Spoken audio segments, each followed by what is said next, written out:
La violence conjugale comprend les agressions psychologiques, verbales, physiques et sexuelles, ainsi que les actes de domination sur le plan économique.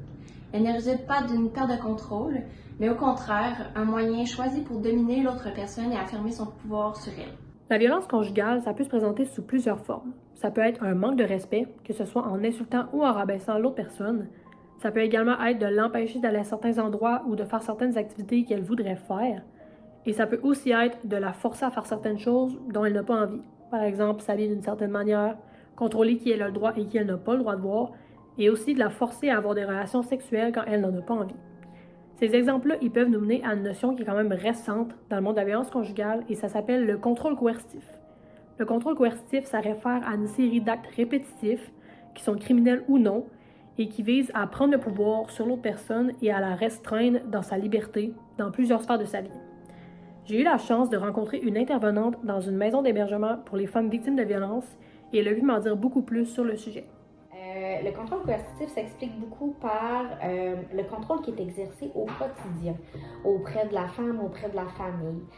C'est pas nécessairement des choses qui sont flagrantes comme une gifle ou pousser quelqu'un, là, par exemple, dans un mur, dans les escaliers. C'est vraiment quelque chose qui est plus subtil, dans le sens où, tu sais, la simple présence de l'agresseur va amener un climat de tension dans la maison. Les petites remarques passées ici et là pour diminuer la victime, dénigrer ses compétences, essayer de la faire douter d'elle-même. Des fois, c'est aussi beaucoup des règles non écrites dans la maison, dans le sens où, bon, la femme doit préparer le repas qui soit toujours prêt à 5 heures, par exemple. S'il est prêt à 5h30, ben là, ça fait pas. Fait qu'on le sait qu'il va y avoir une crise qui va exploser. Fait c'est comme plein de petits règlements qui viennent s'installer au sein du couple, au sein de la famille, mais qui crée un climat de tension qui est continu.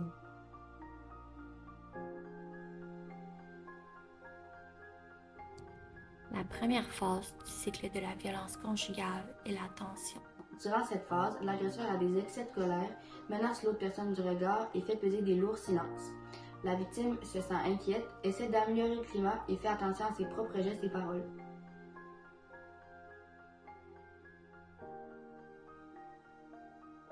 La deuxième phase du cycle de la violence conjugale est l'agression. L'agresseur violente sa victime sur le plan physique, psychologique, verbal, sexuel ou économique. La victime, de son côté, se sent triste, humiliée et a l'impression que la situation est injuste.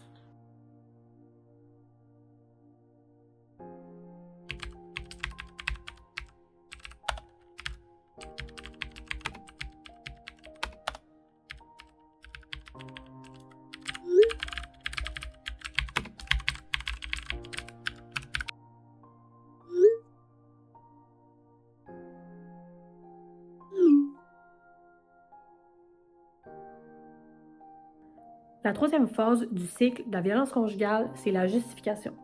C'est dans cette phase-là que l'agresseur va trouver des excuses pour essayer de justifier son comportement et c'est à cause de ces excuses-là que la victime commence à se sentir coupable et elle commence à douter de ses propres perceptions. C'est également dans cette phase-là que la victime va tenter de comprendre le comportement de son agresseur et elle va essayer de l'aider à changer du mieux qu'elle le peut.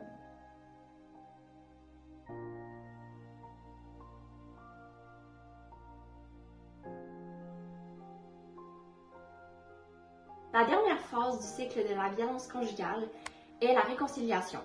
L'agresseur demande pardon par des thérapies ou de suicide et la victime lui donne une chance, lui apporte son aide, constate ses efforts et change ses propres habitudes.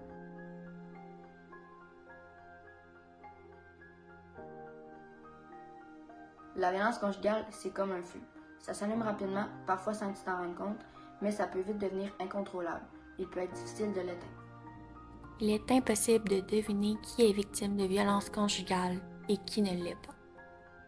Il n'existe pas de profil type d'une personne qui est victime de violence conjugale. C'est souvent impossible à deviner parce que même les victimes ne savent pas qu'elles subissent la violence conjugale.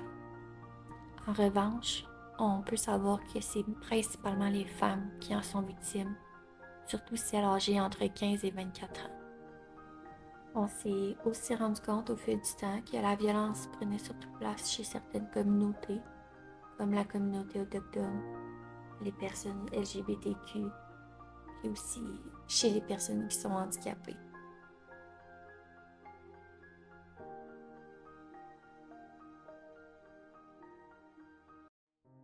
Les victimes peuvent rester dans une relation de violence conjugale soit par peur, crainte ou honte liée à l'accueil des policiers, si elle a déjà eu une expérience négative avec le système de justice, par crainte que sa sécurité ne soit pas assurée, à cause d'une dépendance au conjoint et suite à un isolement social, ou si elle est déjà victime de discrimination soit par rapport à son orientation sexuelle, son origine ethnique et sa classe sociale. Nous avons eu la chance de parler avec Marianne, une jeune femme qui a été témoin de violences conjugales quand sa mère se faisait battre par son père. Pourquoi tu penses que ta mère est restée malgré que ton père ait commis des actes violents envers elle? Je pense que c'est parce qu'elle avait peur de partir. Puis je pense que, aussi, c'est pas parce qu'il y a de la violence qu'il n'y a pas de sentiments. Donc, elle n'aurait pas pu avoir des sentiments envers lui. Puis, il y avait le contexte. Il y avait moi entre eux. Puis je pense qu'elle voulait pas me laisser toute seule dans cette situation-là. Nous avons aussi demandé à Chloé, selon elle, avec son expérience, quel était le plus gros mythe, la plus grosse croyance par rapport à la violence conjugale. Une des plus grosses, puis qu'on entend encore aujourd'hui, là, malheureusement en 2024, c'est que les femmes, c'est un peu leur choix de rester dans des relations comme ça. On l'entend dans s'ils restent parce qu'ils aiment ça, ou s'ils restent, ben, c'est leur choix, ils ont juste à partir. Mais l'affaire, c'est que c'est pas aussi simple que ça. Quitter une relation de violence conjugale, une relation de violence, ça implique beaucoup de choses. Ça implique souvent des sentiments parce que à la base, la femme ou la personne victime est tombée en amour avec une personne. Fait que c'est sûr qu'il y a des sentiments d'impliquer. Parfois, il y a la famille, il y a tous les biens matériels, donc la maison, les autos, les enfants, là, bien sûr, qui rentrent en jeu avec ça. On a beaucoup de femmes là, qui vont rester plus longtemps dans une relation de violence pour essayer de garder la famille unie, pour essayer de protéger les enfants, mais c'est une des nombreuses raisons.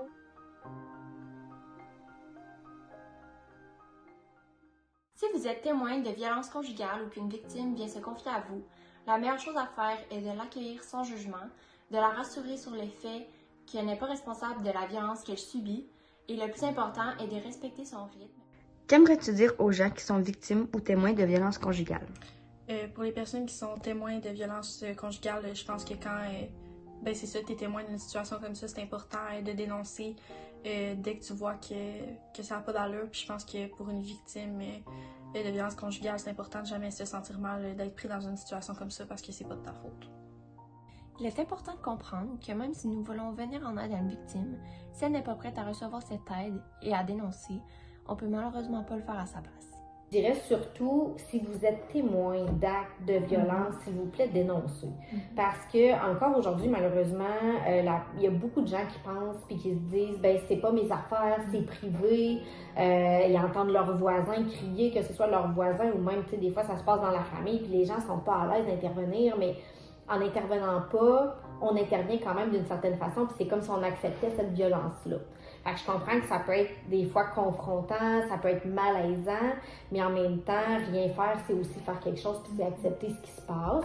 Donc, selon moi, dénoncer, de dire que ce comportement-là est inacceptable, ça peut être la meilleure façon là, de prévenir, du moins, là, ou en tout cas d'intervenir puis de faire diminuer un petit peu là, ce qui se passe autour de nous puis de faire prendre conscience aux gens que ça n'a pas de sens, on peut pas dire des choses comme ça ou on peut pas faire tel geste, que c'est inacceptable, que c'est de la violence. Là. On dit qu'au Canada, parmi les personnes ayant été victimes de violences conjugales, seulement 1 personne sur 5 l'aurait signalé à la police. Si c'est pas dans tes valeurs de protéger un agresseur, s'il te plaît, dénonce. Parce que la problématique au Québec prend beaucoup trop d'expansion.